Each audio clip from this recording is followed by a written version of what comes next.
So you have elected the way of pain. You want to own a Triumph Bonneville. You've seen all the fancy pants sport bikes we talk about and feature on here, and they've done absolutely nothing for you. You're a person of culture, refinement. That's why you want something that looks like a time capsule from the 60s. All jokes aside, the Bonneville is one of the most instantly recognizable motorcycle silhouettes out there, and yet it retains just enough hipsterdom to not immediately be recognized by normies. Unlike your buddy's lime green sport bike with Ninja written on the tank or your dad's potato cruiser emblazoned with the Screamin' Eagle HD badge, the Bonnie is a much more subtle experience. There's a lot to like about the bike, but there's also some interesting quirks and downsides. What's going on, everybody? It is your favorite motorcycle content creator, the Yammie Noob. It's not Spite today, it's me, your real-life dad. The Triumph Bonneville can be a fantastic starting point for your motorcycle journey, and today we're going to be talking a lot about it. It's a stylish bike at an affordable price with enough power to keep you entertained, but it's by no means a sluggish motorcycle. I mean, just listen to how awesome the twin sounds on this thing.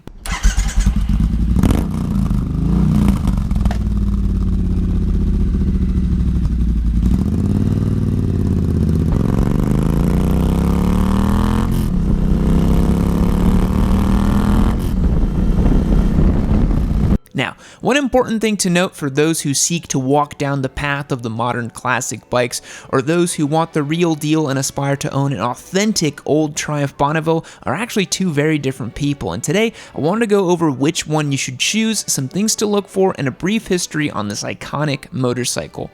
Now, before we begin, our content wouldn't be possible without the support of all of our members over at YammieNoob.co. They help make our daily videos a reality, allow us to level up our content game, and hey, even give away some free motorcycles. Seriously, there's a Triumph Street Triple R, an XSR 700, a KTM Duke 390, and even a Yamaha R1 up for grabs over there. Rumor has it that in a few weeks I'm picking up 5 more bikes to give away, so if you love what we do, you want to get entered to win some free bikes and join our amazing and award-winning Discord community. Okay, it's not award-winning, but it probably should win some sort of award. Hit the link and go to YammieNoob.co.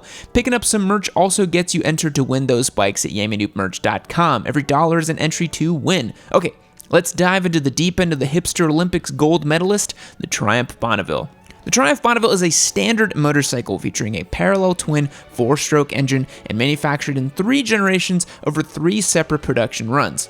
The first 2 generations by the defunct Triumph Engineering in Meriden, West Midlands, England were from 1959 to 1983 and then 1985 to 1988.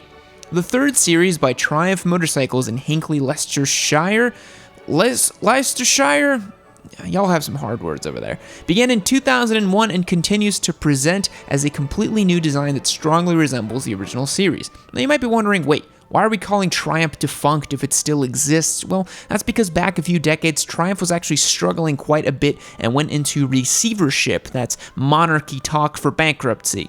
It was actually restructured as an entirely new company in 1983 by John Bloor. Keep this in mind, it's going to be important for later.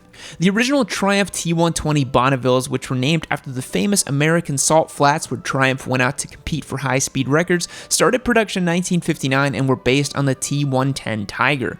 The Tiger T110 was the sportiest bike that Triumph made back in the day, and they actually used to race those in the salt flats. Using a heavily modified Tiger, they achieved a record of 1956 of 214 miles per hour.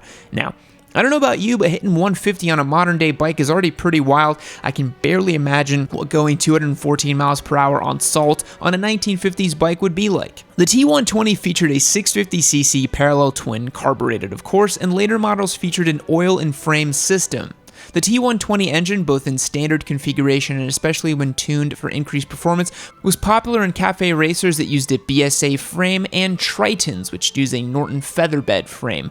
Many British bikes back then had interchangeable parts, which is why you saw things like the Tritons, which meant it was a Triumph with Norton bits. Triumph then went out to make several different versions and changes to the bike, but it remained basically the same until 1983 when the company went into receivership. And just to give you an idea of how many different Bonnies they made, I'm going to list them all, and this isn't even all of them. You had the T120, the T120R, the T120C, the T120TT, the T120RV, the T120V, the T140V, the T140RV, the T140J, the T140E, the T140D, the T140ES, the T140AF, the T140LE, the T140W, the T140TSX, the Harris T140. So, Triumph made a bunch of different Bonnies until the 80s and beyond, as we've seen. Honestly, I cannot cover all of them in this video without it being a complete snooze fest, so let's just keep it rolling. In 2001, after John Bloor took ownership of Triumph and reinvented the company, and they've been doing some good stuff for a while, they relaunched the classic Bonneville. These are the modern Bonnevilles and probably the ones you've likely seen on the road. They've got all the same classic styling cues as their retro brethren, and with much less headaches of ownership. At the debut, the new version was given a 790cc parallel twin engine, with the up-spec T100 receiving an 865cc engine from 2005. From 2007 onward, all Bonnevilles received the 865cc engine. Through 2007, all the engines had carburetors, but then in 2008, EFI was introduced, and in 2009, mod years for the US. In both cases to comply with emission laws. Dummy carburetors, which are actually redesigned throttle bodies made to resemble previous carburetors, have been added to the 2009 forward models to retain the original vintage styling of previous years. For 2016, Triumph introduced an all-new T120 1200cc 270-degree liquid-cooled single overhead cam version of the Bonneville. Then in 2017, a T100 900cc version. So, here's the thing. The first thing you want to do is figure out whether you're down to own a classic Bonnie or if you want to go the easier route and get a modern classic. My advice, if you're a new rider, you want to spend more time riding than wrenching, and a classic Bonneville will not be that experience. Between the carbs, the ancient technology, questionable build quality, a classic Bonneville is a project motorcycle, not your everyday ride. I'd say go for a Bonnie that's newer than 2008 so you get fuel injection as well, which is just going to make your life easier as a new rider. However, this isn't to deter you from getting a classic bike. I just want you to understand what owning a classic motorcycle is about. It's a lot of time in the garage, it's a lot of time diagnosing weird problems, hunting for things on forums, and just being frustrated. But it's also a lot of time feeling rewarded for solving problems, becoming extremely familiar with a relatively simple machine, and forming a strong bond. It's like getting a cat versus rescuing an exotic animal. One is dead simple to care for, and one will be your pet. The other is going to be much more complicated, but has the potential to be deeply rewarding, but some people might look at you kind of funny for owning one. But hey, what do I know? I don't own a classic bike or any pets. I'm just a sentient dog on the internet. So let's say you're going to pick up the newer Bonnie, because again, for the interest of time, there's no way I can cover all the possible issues on older Bonnevilles. Here's a few things to look out for. Most newer Triumphs have issues with regulators and rectifiers. These problems were most notable with the triples, but Bonnies were prone to having them too.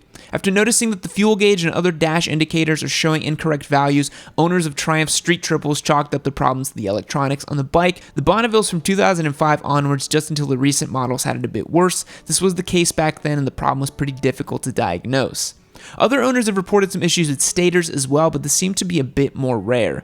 To be honest, given that the Bonneville utilizes a very under-stressed engine, it's a pretty rock-solid bike. Motorcycles that don't rev out to the moon or don't need complicated systems keeping them in check are less prone to failure, and the Bonnie is no exception. The newer Bonnevilles are dead simple to keep running with modern fuel injection. You'll churn mile after mile. The Bonneville is also one of those holy grail bikes for modifying and customizing, much like the Sportster.